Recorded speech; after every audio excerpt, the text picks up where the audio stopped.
Hello, everyone, and welcome to our already eighth ASU talk. Although the modernization of educational facilities in Africa has helped to increase the quality of schools, access to education is not the same for everyone. So many African students face many challenges that prevent them from fulfilling their potential. Now, based on his own experience, Bouya Maalainine created a project called ISSACHAMP, or actually ISSACHAMP, I'm sorry, a scholarship model which gives African students access to quality education where lack of finances is not actually an issue anymore. Together with Bouya, we'll take a closer look on how he helps to improve access to quality education. That's the first thing. Then later we'll take a closer look on how European education differs from the African one. And finally, why education is the gateway to opportunities. But before we actually dive into the actual topic, I would like to remind you that we are to be found as African-Slovak Union on Facebook, LinkedIn, YouTube channel, and Instagram. So almost pretty much every social media. And we are there with our ASU talk every month. So every month we bring you interesting topics with interesting speakers. So you're more than welcome to watch us. In case you missed the live session, you can always rewatch us later. You can always see all the sessions that have been recorded so far. And also, lastly, I would like to encourage you dearly to share your opinion in the comment section because we will also like to hear your opinion or your questions you would like to ask Bouya. So please don't hesitate and just text us, okay? We'll be very happy to read it. Okay, so let's go to the Bouya. I hope you're doing fine and everything is okay, and we can start with the first question. Fantastic. I'm doing superb and looking forward for the rest of this. Perfect. Okay, so first of all, I would like to ask you about this ISSACHAMP project. What was the primary idea for it? What was your idea? How can you explain the main principle of it? Fantastic. So the principle is simple, is that we identify hyper-talented individuals from across the African continent who would like to study either in Africa or abroad. And then once we identify them, we assess them, and after that, we grant them a scholarship. And once they are in a better place, they commit to pay it forward to at least 2 more people. So from one person that we impact, we end up impacting 2 people, and 2 people become 4, and it's so on. It grows that way exponentially. And that's how we multiply the impact and we increase access to quality education. This is very interesting. Does it only apply to African students or is it applicable to European ones? So for the current stage, it's only African students. And hopefully from a specific state or No, African in general? Yeah, African in general. Obviously, given that we have footprints in specific countries like Morocco, Nigeria, Kenya, and so on, they get to have obviously higher chances, but just that more operations side rather than discrimination from a country basis. Tell me, how important is the university degree in Africa? Does it matter? Does it create a big differences? Yeah, I would say that. Status, for example. Yeah, so for instance, the concept of a degree is actually highly important. And this is coming a lot of it from the colonial vestige, naturally. So a lot of times, higher degrees are regarded as a security or as a sure way to get into jobs. And even governments, that's what they care a lot about. Whereas we understand nowadays that actually a degree in itself doesn't mean much, but more the competencies that you learn and the skills you develop, these are what matters. So we still have that archaic mindset of if you have a degree from a certain school or from a certain country or from a certain place, it means that you are like the right person for the right job, whereas it doesn't always colorate that way. Right. So it actually makes a difference when you have a degree or not. It does. In African society nowadays. Can we actually speak of African society in general? Because Africa as a continent is very, very diverse. Yeah, so this is a very tricky and like obviously philosophical at some points, but yeah, it's many cultures, many countries, so it's very hard to generalize. But given that there is a shared let's say, shared poverty, shared social status, shared view. I think sometimes it can go to brush it all under the same brush, but no, it shouldn't be. Mm-hmm. It's just that education is struggling across the continent. Maybe two countries, Mauritius and Rwanda, that might be in a better place than most other countries, but even in those, they still have some struggles.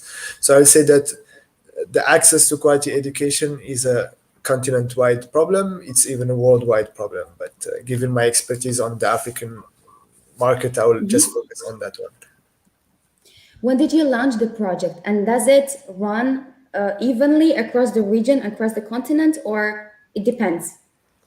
Yeah, so that's the thing. It depends. It depends on where we have a better footprint, as I said. And we launched it around 2019, but it had a different version. At that time, Mm-hmm. we were doing more like student loans, but with an investment perspective. So we come and identify these individuals and we invest in them, quote unquote, and give them that money. And once they graduate, they give us a percentage of their salary. So the more they earn, the more we earn, the less they earn, the less we earn, and it has a limited duration. And these kind of investments or these kind of loans, they are called income share agreements, and that's like the ISA part in our name, where it's like income share agreement champion. But obviously, it was also wordplay because that Isachamp also could mean Zuzana is a champion. So yeah, that's like the origin of it. But we transitioned from that model after we understood that if you end up helping someone with their education, their level of gratefulness increases, and Mm-hmm. you get like so many returns or so much impact from that element without even having a contractual obligation to force someone to have like a percentage of their salary or anything. So we Yeah. studied like a number of organizations like Harvard and other universities where their endowments funds, they are actually, a lot of the alumni just put in money and donate to those organizations without the organization saying, hey, you have to, from a contractual obligation. So all our students, when they receive our scholarships, they don't sign a contract to pay it forward, but they actually just Mm-hmm. pledge their honor to do it. And then it's according to their own terms. They can choose to give us a percentage of their salary, they can choose to give us a percentage of their company, they can choose to do one-off payment, they can choose to do installments. It's up to them. They can choose however they want to.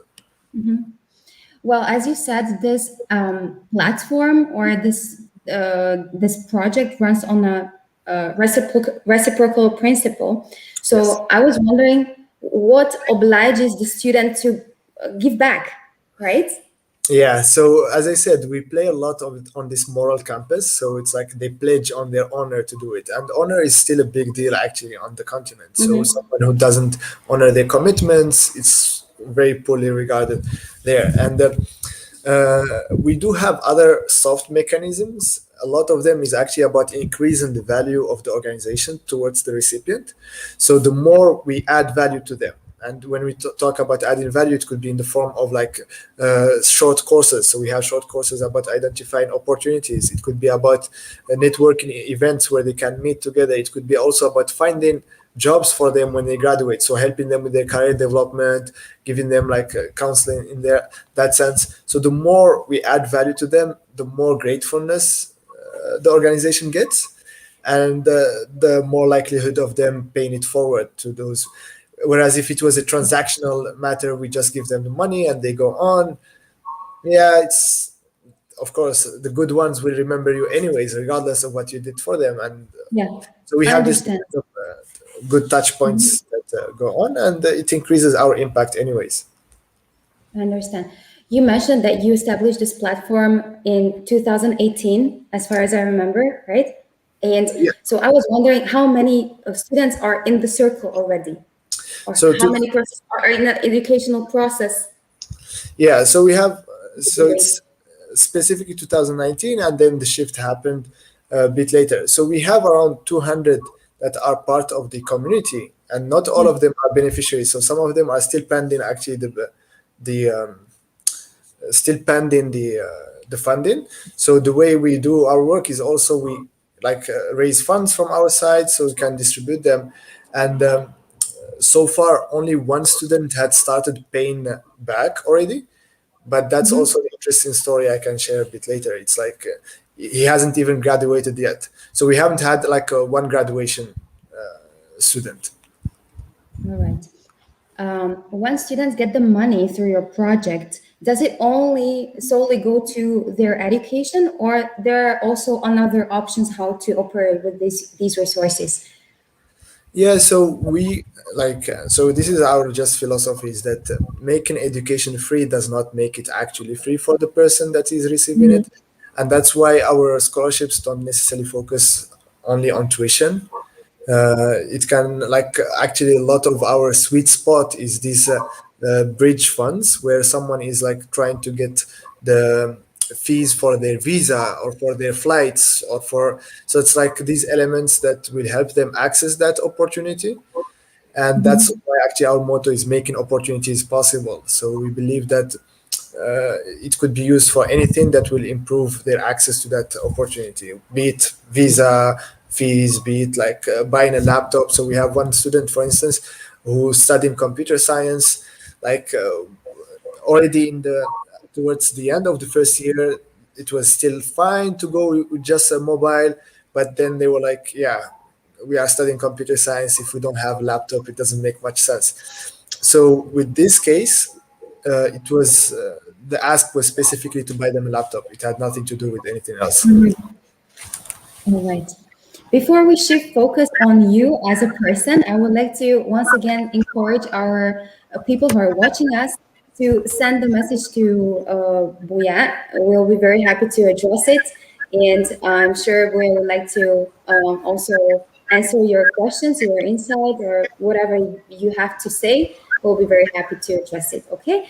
So, Abuya, coming back to you as a person, I was wondering what was your very motivation to start this kind of activity, right? Because it's a project which, at least at the beginning, was not paying off. Um, you probably had to use your own resources to establish it, to build it up from scratch, and not everybody has this strong will to help others. So, could you tell us a little bit more about your motivation to start this project? Yes, so there is obviously a bit of a sad part to it, but so I lost my dad when I was 7, and actually on his last day when he was at the hospital, his only commandment to me was to take care of my education. And since then, I was always among the top students. Actually, I was so on the top that on the last year of high school, like the like we have a program here. So I'm from Morocco. We have a program where you can actually go to this elite high school.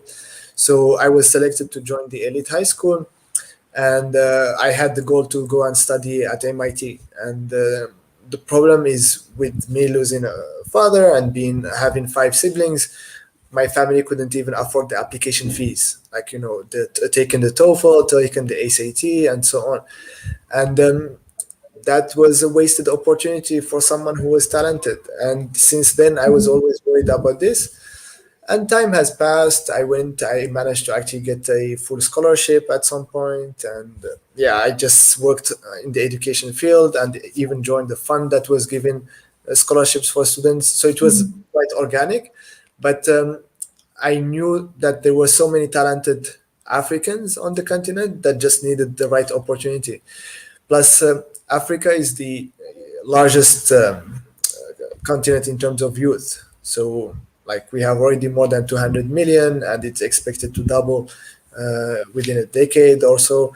So, if we don't do anything about it, it's all wasted talent, wasted potential, and that was what drove me actually the most is the fact that I've been through a similar experience, and I know it wasn't a one case; it was like across the continent, and yeah, that's why I I started. understand it. It's a very touching story. I cannot even imagine something like this happening to me. So I believe this was a very strong motivation to start something this impactful and meaningful for you. So after throughout your educational process, you at some point relocated to Europe, right? You're Yes. based in you were born and raised in Morocco, and maybe you can tell us something more about your background. What were you studying? Where were you studying, and so on? Perfect. So I I started, so maybe following on that story, there was a part I skipped. So after high school, I ended up studying actuary finance. So it's like a financial engineering in Morocco.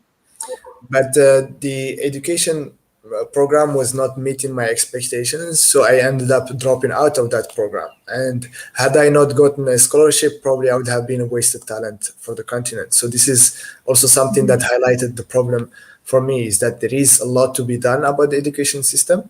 And luckily, after that, I got a full scholarships to study at the African Leadership University, which was I was in their first batch, and it was a starting a university that wanted to have a more innovative system on the continent, and it was in Mauritius. So I studied there. I did like computer science, entrepreneurship, and leadership, and then I came to Estonia, and that's where I started actually the venture. So Estonia is the European country.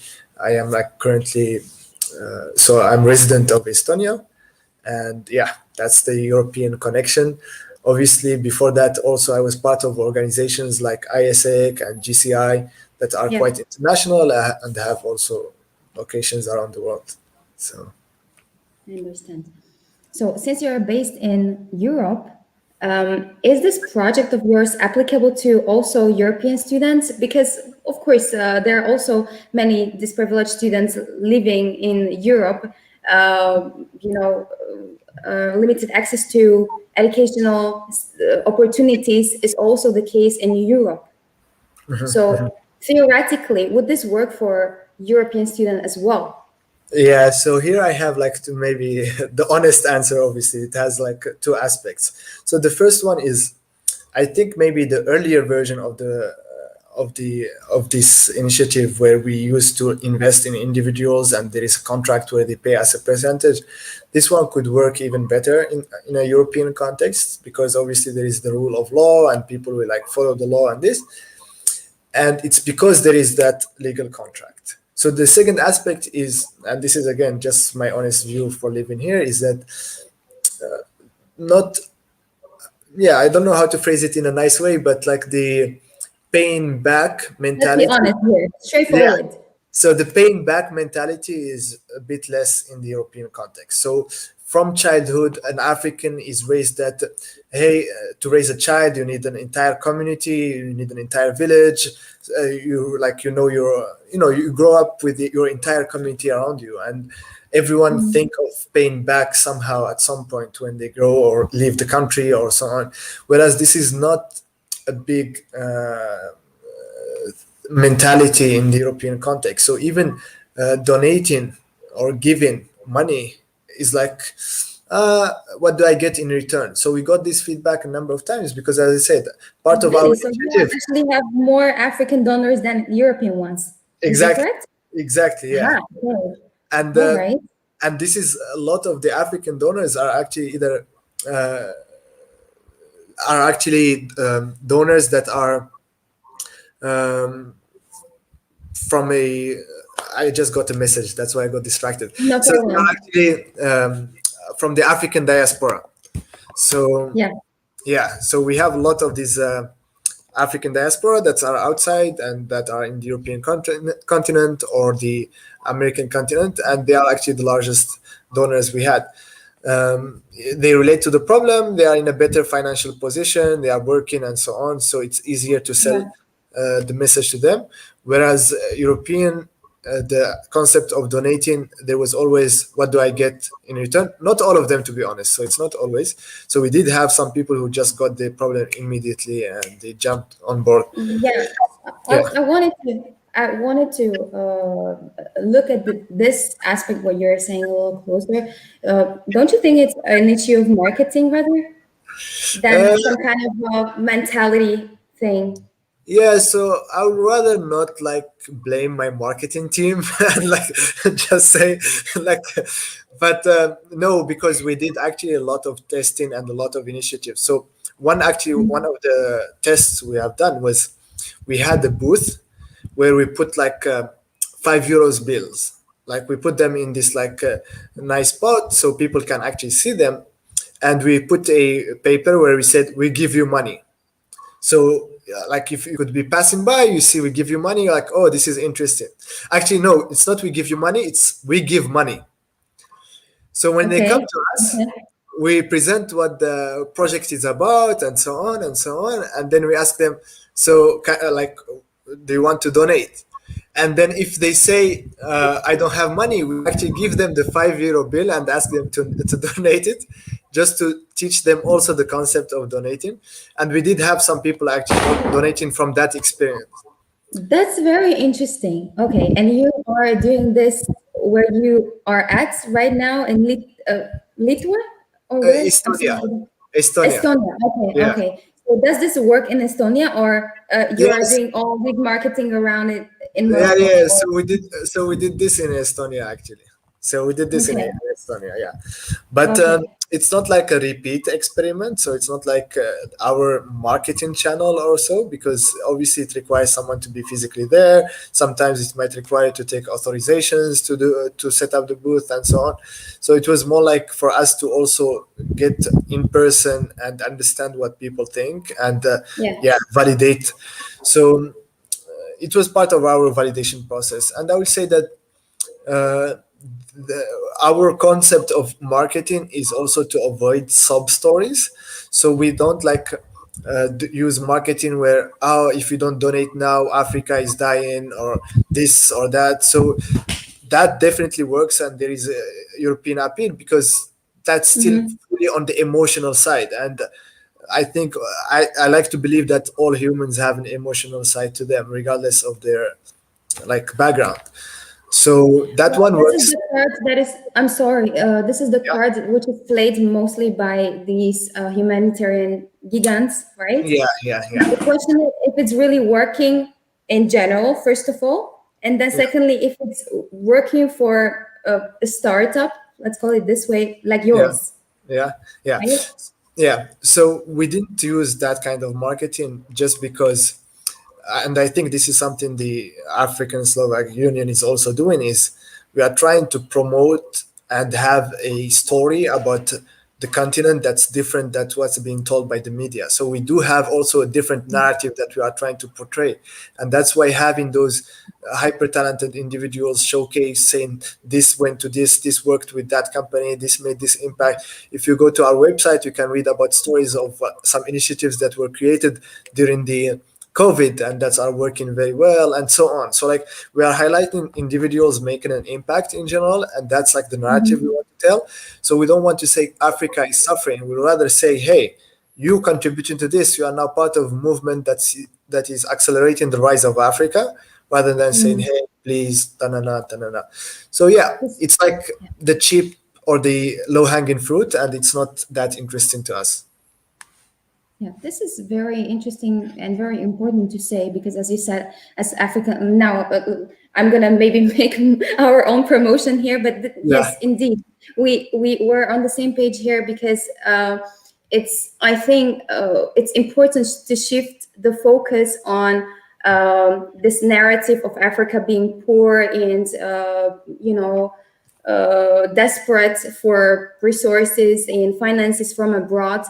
I think the narrative should change, not in only in favor of Africans, but of the global favor, and Slovakia including. Because of course, when there are more economic opportunities, which start from the educational system, right, which should be supported, and what you're actually doing to support young students, then it has long-term consequences which we might not see at the very next minute, but they're gonna show themselves later. So this is very nice. Okay, you were talking about some students and their stories. Maybe you can highlight some of them, since we have quite a few time and like a lot of time still, and nobody's right. posting any kind of question. So maybe we can start with your the story of some of your students who you're supporting, and then at the same time I'll be waiting, or we are going to be waiting for your question, guys. So don't hesitate to post some questions for Bouya. Fantastic.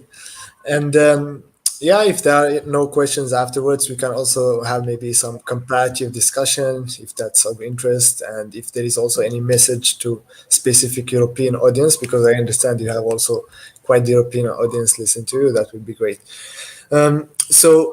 Like this is actually my favorite story, just because, as I said, it has like a different, like it's ending way too better than what we expected in that sense. So it's like a guy called Divine from Nigeria, and he was studying in the United States. So he got this Oprah Winfrey scholarship, and Oprah Winfrey is actually one of the most selective scholarships for the African continent. It's like quite known on the continent, and he got it. He was studying at the university, but then he was asked to pay $5,000 as a family contribution. And he contacted his family. He tried to raise it. They contacted their friends and so on. And at the end, they managed to raise around $3,500. So he was still missing $1,500. And then he Mm-hmm. applied to us. In his application he was saying that like he was explaining himself and so on, but he was saying that there is a risk that the school will be actually dropping him and so on. And by the time we are treating his application, and by the time we are about to be done with it and give the decision, he was actually dropped from the school. He was told that he can attend classes but he can't take the exams. And this is something actually already happening in the United States, is you can attend the courses without even being a student there, right? So he was dropped off the school, and then we selected him. We actually fundraised for him specifically the amount, and then when we sent him the money, he was like obviously thrilled. He managed to continue his education, but it got interesting that that same summer of that year, he was actually having a scholarship with an internship with Facebook. And in Okay. that internship, his salary was around $4,500, like $5,000 approximately. So imagine someone from Nigeria who's having obviously a hard situation, who managed to secure a highly selective scholarship, who managed to go to the United States, who managed to be in a very good university, and he was still about to be sent home because of $1,500. And Unbelievable. the internship itself, in 1 month salary, he could have paid all of the money that's missing or so, meaning it was for us like in a way one of the fastest impact to see, because 2 months 3 months later he was having the internship, and life was going all pink and so on. And it doesn't even end there. It got more interesting that after the internship was done, we actually contacted him to like have, hey, we'd like to cover your story and so on. And while talking with him, it was him by himself saying, actually, given that I'm now in a better situation already, I'd like to contribute and support more students. And this is someone who's like not even done with his studies, like he's still studying, and he started already paying it forward. So this is like the kind of stories we want to be promoting, that people actually believe in the impact we make, but also they would like to pay it forward, and there is a massive need for it. And yeah, this is one case. I mentioned the case of the student that was missing only a laptop. It was like a $500 scholarship. It was like literally nothing.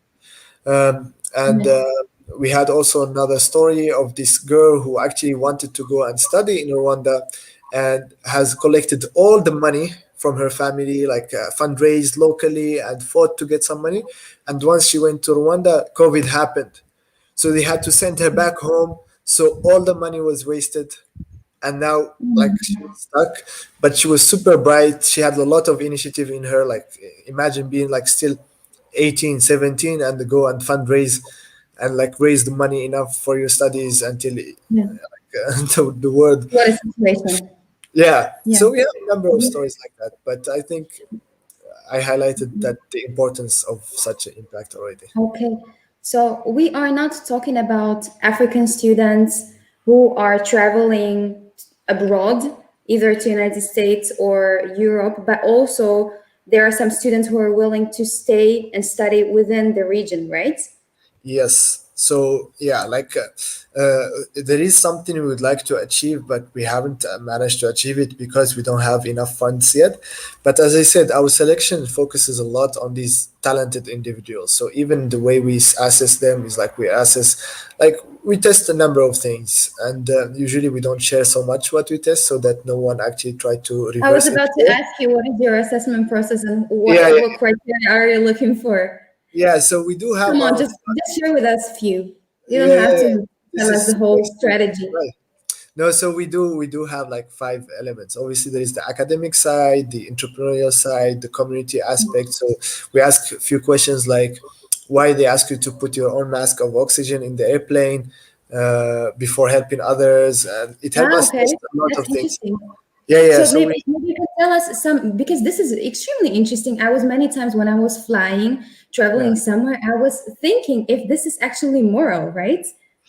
yeah. So like the So idea there. what would be the answers you would receive So from those people? okay, now I will tell you, and then we will have to remove this answer from the application, or hopefully no one sees it. But basically, like the idea there is to be able to help your community and help others. You need to help yourself and lift yourself enough to a level. So it's not necessarily a crazy amount, but at least doing good while doing well yourself as well. And that's like if you don't help yourself and you are not like getting well, you are not standing on your feet, you are now becoming a burden yourself. So like now we have to actually be helping you. So this is like how we do it. As for the airplane specifically, why they do it is obviously there is health hazard. So sometimes if the pressure drops very fast, you might actually die in 6 seconds. You might run out of oxygen or so on. So while you are still trying to help someone, both of you might end up dead, especially if they are a child, because the natural reflex is to help a kid, but the kid might be so freaked out that they will push you away. So you try to put the mask and they are fighting you Right. off and so on.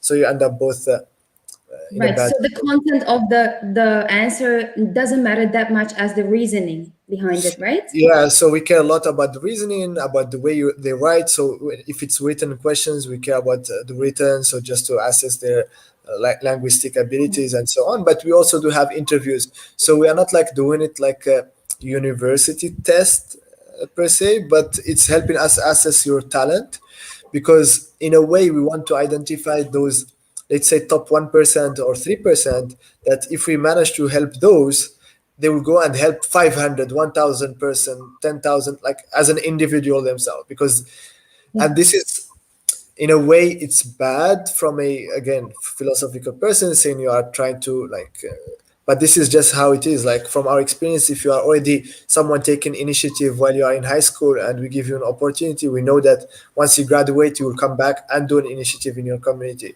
Whereas if you never done anything for your society, never done, and then you say, hey, I will pay it forward after I get the scholarship, yes, you I might, understand. but would we bet on it? It depends. And of course, there is the case by case. Okay, so basically you take a look at the background of the person in terms of helping others and their communities, right? That's one of the factors, yeah. Okay. Then you also mentioned the entrepreneurial aspect among those five elements you're looking at. So Yeah. maybe you could tell us, how do you assess that? So this is again, a lot of it is linked to the initiatives they are doing, and just the fact that we are entrepreneurial ourselves. So during the conversations, we tell. So for instance, the girl who went and fundraised in her entire community. That's pure like, hey, I'm not gonna sit here and wait for the government or wait for anyone to help me. I'm gonna go and hustle my way, chase my like. So if you tell me, would you bet on that person or someone who's like got it easy all his time? Probably I'll bet on her, just because I know she was striving already in that at that age. And this is like, as I said, we usually tend to not share. Actually, I shared a lot already. So because Yes, of course. we, again, understanding the continent, there are areas of the continent where there are organized entities that help people actually apply for scholarships. So we know this already because we have been providing, before even scholarship, we have been providing opportunities, like linking them in like portals and so on. So we know there was always these that will come in and try to help, and some of them actually charge the student for money to help them apply. So if they reverse engineer this and they start charging people, no, we Yeah. don't want that happening. Okay. Last question about your assessment tactic here. You, as you mentioned, the five elements. Are you always looking for the combination of those five, or something? Is it okay if some of the quality stands out, and is it enough to persuade you as the one who assess it to give it a try, to give the opportunity to students? Yeah, so the community aspect is something that we definitely care about more than all the others, just Okay. because when you talk about talent and hyper potential and so on, these tend to be big words at the end of the day, because someone might seem not so much talented, but then if they get a good education, they end up becoming like a good resource for their continent and so on. So we care about the community aspect and the giving back more than anything else. And it's actually, this is not a secret, it's well communicated on our website. Like we had this one student, like after getting scholarships and studying abroad, they created a WhatsApp channel, and in that WhatsApp group they were sharing opportunities, and more than 10 students from that WhatsApp channel got full scholarships to study abroad. So like Amazing. it's small things like that. And because eventually what we want is that like wheel working of the exponential impact, so that one person that if we bet on will go and support two more students, and those two more will go on and support four more, and four will become eight. So literally from one person, if you give it 40 years, you are impacting more than 1 million person. So if we were to start already from a big number from the beginning, after 40 years we are impacting many millions, and that's actually will Yeah. cover the need for the entire continent, right? As I said, there was an element that we still can't implement right now, is the, and actually we tried it, but we can't do it at scale, which is like if we find someone who's very well talented but they are like studying at a bad university or bad school, so the school here is not the criteria itself, so it's like the individual, Mhm. then we'll still support them, and hopefully by the next year or so on they will change actually the school.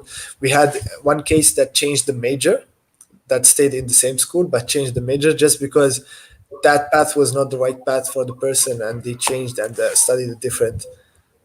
Okay. When it comes to majors, I will come back to it a little later. But Sure. when I wanted to, I wanted to ask you something, and I just drop it at this very minute. Yeah, it happens. So this can also happen. Okay, I'm gonna help myself with another question. Sure thing.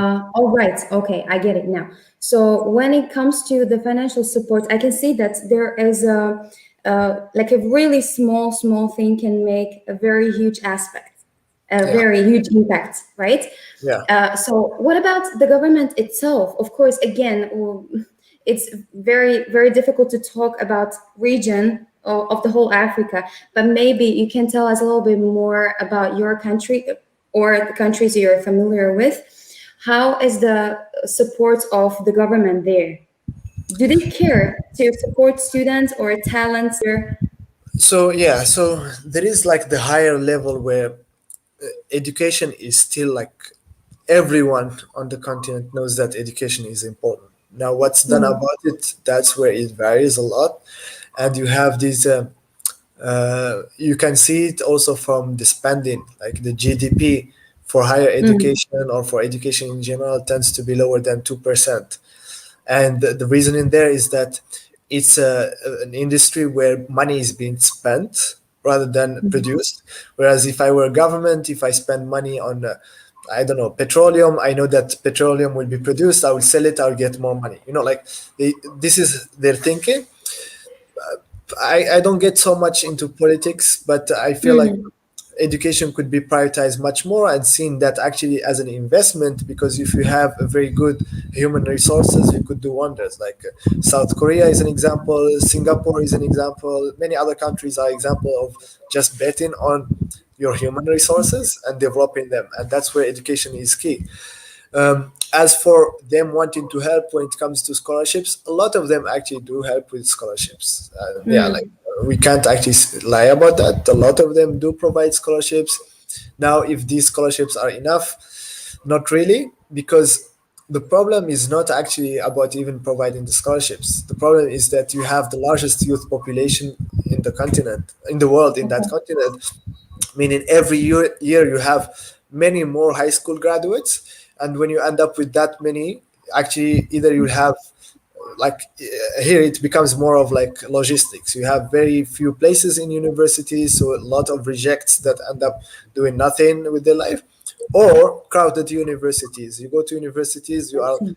300, 3,000, so on per class, and yeah, like you can't maximize the quality of education because you can't tailor anything to any one particular person. So a lot of the problem is, again, and that's why we say access to quality education, a lot of it is still about the quality. As for the Mm, access, there is some work being done now. With COVID, things got a bit bad because they tried to shift to internet, but yeah, like you have a lot of rural areas that can't access that and so on. So in general, I would say that the support is not enough, and the government, if they were focused more on enabling and facilitating and letting maybe more of the civic society or entrepreneurial initiatives to come in and this, and they support them, I think they can actually make a much bigger impact. I understand. So I would assume that usually the reason for difficulty in accessing the quality education might be the very lack of finances within the families or the high tuition fee. So you're saying it's not really like that. Yeah, so I'm saying that it's not 100% like that. So especially when it comes to high tuition, it's a lot of it is the fact that, as I said, universities are crowded, and if you want to send your kids to like private, that's where you might find high tuition. But a lot of the universities across the continent, they are not expensive. Like the public ones, they are not expensive. Expensive. A lot of them are even free. But where it gets tricky is that, you remember when I said we have this philosophy that free education doesn't mean it's actually free, in that sense that making it tuition free or accessible from that perspective still doesn't cater for people who are coming from other cities to live there. So they will still have to rent their own places.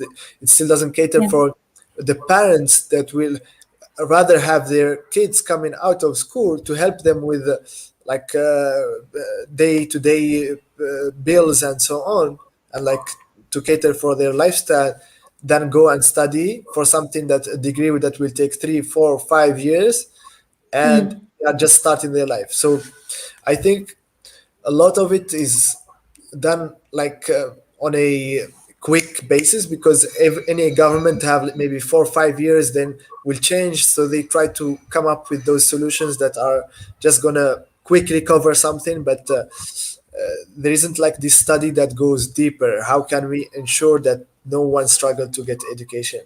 And you bring it back from there, and you backtrack and you backtrack. So that's still missing.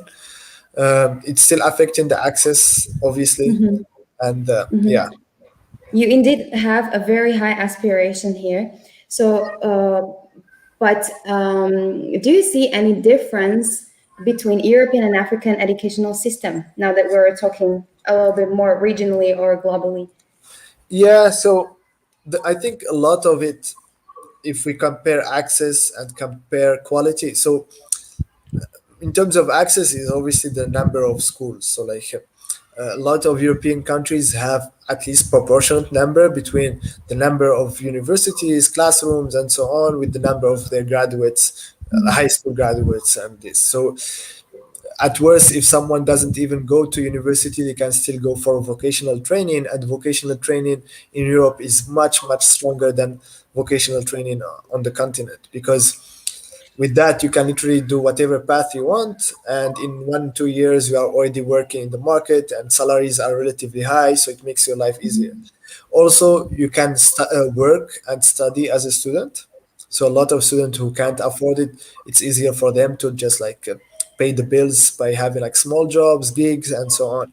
Whereas these kind of gigs and jobs and this, they are not available on the continent. And when they are, you are having so much competition from people who are actually not even in a university, like who are way past university years, and because yeah, unemployment rates are still high there. So they are, yeah, as a student, working and studying, if you manage to do that, you are actually one of the lucky ones.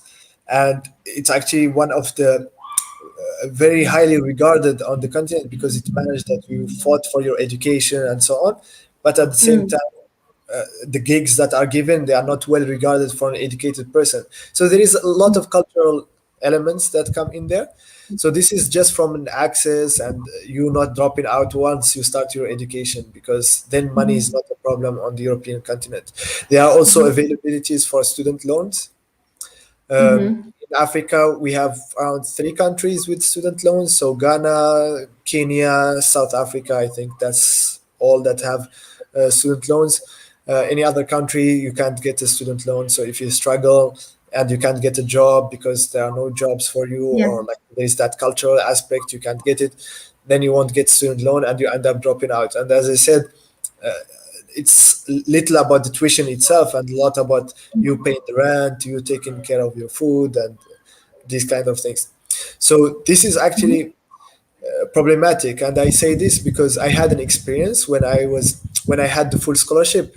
I said it was in Mauritius, and we were all actually from across the continent that got this full scholarship for the African Leadership University, and the Mm. scholarship covered our tuition, covered our food, covered our housing, and covered our flights to go there. But like few months later, like literally 2 months later, we had people who were struggling because they couldn't afford basic toiletries. Like they couldn't even Mm-hmm. afford toothbrush and toilet paper and these things. And actually, it was then that I started this bank on campus where we were giving social loans to students. So we like give them loans without any interest, so they can go and afford these, and then they pay back. And we started this initiative. So as I said, I've been into this education and finance industry from some time ago, and that's why I understand it from that perspective. As for the Mm-hmm. quality aspect, the quality the quality depends a lot on the teacher himself or herself. So of course, European have better accreditations. So to be a teacher, you have better requirements. But we do have great talent as a teachers on the continent. They even teach abroad. So it's a lot about how to harness that quality, like Mm-hmm. having maybe more MOOC sessions, like these MOOC classes or online classes. So whoever is known as a great teacher is reaching many more students than the one they are uh, given by their respective school. So there could be a lot to be played there. And I think another aspect of this quality, I know I'm saying a lot, but yeah, it just happened that way. Another aspect of quality is the bridge between the industrial and like the, let's say, work industry and the academic side. So a lot of Absolutely. the education on an African basis is still theoretical. Some Mm. of it is archaic. For instance, you go to computer science, you are still taught languages that are now considered more for legacy softwares that people don't use unless they are maintaining an old software, and like problems like that. So there isn't that enough modernity that meets the market, where the moment someone graduates from the school, they are guaranteed for a job 100%. No, you might graduate and still stay a year or two without a job. And of course, Yeah. it's because they are not available, but also because you were not trained to be fit in the companies that are hiring. Mm. So We know that's, this problem as well because we have a similar issue in Slovakia, and I think it's not the case solely of Slovakia, but also other European countries. But since you were mentioning so many aspects and so many issues these students have to be dealing with, like this student who wanted to study in Rwanda, or these other students who, after spending the whole first initial package, that they could not even afford the basic toiletries. So isn't it for you a bit overwhelming to manage everything and to take care of these people and support them from distance? And are you the only one who's taking care of it, or you also have your personal support? yeah. So How do you handle these situations? Because it's not, we're not talking, some non-living issues. It's not medicine, it's not rocket science, it's not, yeah, yeah. you're actually dealing with actual human people, human beings. So Yeah, How yeah. So do you yeah, handle this emotional side of it? yeah, so we call it a mission, and like we are on a mission of increasing access to quality education because it's not a one-off thing. It's not like a simple thing. Mhm. Otherwise, we wouldn't have called it a mission. It could have been a project or, like a quick initiative. So I do feel this is a lifelong mission for myself, and it's not something that will be fixed tomorrow. But we are a network of many more other enablers that each having trying to make an impact from their own side. So I do know a number of them. I wouldn't say that I'm part of all those networks or like I know all of them, but I do know a great number of young, talented Africans who sees education as a problem and they are trying their best to fix it in their own ways. Some are even trying with VR, virtual reality. Some are trying with remote learning, trying to have like people access the entire education just from a simple phone, not even a smartphone. Like to each their own. I think for me, it's just because it comes at an intersection of my background. So I studied finance, as I said. I studied computer science also when I went to university. I had a struggle financially with myself as a kid growing up. I had also the bank on campus to support students who are struggling. So like it's almost everything is leading me to this point, and it's like an intersection of education, finance, and technology, and that's why it's so exciting for me. So in as much as it's challenging, I just keep pushing. I do have a lot of support from friends. We do have also mentors, advisory board, Mhm. and so on. So when it gets really tough, you just take a break. I don't know, go travel somewhere, visit Slovakia. This is a quick ad for the country, and like yeah, come back You're again, more and than welcome. yeah, yeah, of course, and then you come back and push forward. Because we definitely had Mhm. a lot of challenges. Like we did have so many, and COVID also affected us a lot. Like especially with the fundraising, like when we were fundraising and people now started caring about saving their own businesses and saving their own Mhm. friends, and a lot of donations were going for COVID, and like so a lot of things definitely has affected us, but we are still pushing, and we are on a mission, on this mission together with our supporters. So of course your Yeah. organization is one of those. Absolutely, absolutely. So I can really see this, your background, your financial situation when you were younger made a really strong impact on what you're doing currently. This is really amazing. And I believe this great idea of yours or those ones who support you actually drives you to reach even further higher or levels, right? Yes. That's very nice. Okay, since unfortunately no one wanted to ask you anything, I believe it's because of the fact that you are answering pretty much everything. That's brilliant. So let's move to the very last question I want to ask you. How are African students studying abroad or even in Europe to be concrete perceived? Where do you think their strength is? Fantastic. So again, luckily, given as I said, the government does support in a way students going to study abroad, and a lot of them tend to be one of the best students. So a lot of the students studying abroad, even if the money is coming from their families, even if it's not coming from the government, they tend to be a good representation of the continent. So you'll find the good, the bad, but mostly, if you interact enough with them, you will be able to learn more about the culture and how rich the continent is. As I said, it's many, many countries, many, many cultures, and each have their own style. There is the food, there is the dance, there is, like it's all exciting. So I think a lot of them are good representation. Maybe the problems that they face is that like the background where we are coming from is a lot different than the background the European students are facing there. So a lot of things that are being taken for granted uh, Mm-hmm. in the European space is not on the continent. So there is always that initial, especially in the first year, clash between their own identity, where they come from, everything that they were being taught, versus the European standards and way of life and openness and so on.